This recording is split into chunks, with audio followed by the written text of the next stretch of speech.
How to get Generative Fill in Adobe Photoshop. Let's get into it. So, if you don't see Generative Fill in your Photoshop, the chances are that you are not running the beta version of the program, and that is where this new feature is installed. So to fix this, all you need to do is go to your Creative Cloud desktop app, go down to the left panel where it says Beta Apps, and then in this list here you should see Photoshop Beta. All we need to do is click the install button on that app, and Adobe is going to install the beta version of the program onto your machine. Once Adobe has installed Photoshop Beta, we can go ahead and click Open.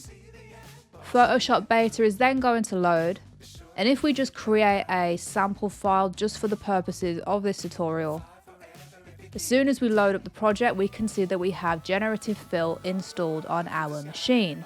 Now, as soon as you import an image, you'll be able to start utilizing Generative Fill in your imagery. And if you want to watch a tutorial on how to use Generative Fill, click on the link that's on this video right now and you'll be able to watch one of my recent tutorials. And that's all there is to it. If you found this video useful, give it a thumbs up and comment your thoughts below. And for more Creative Fix tutorials, hit that subscribe button and I'll see you in the next one.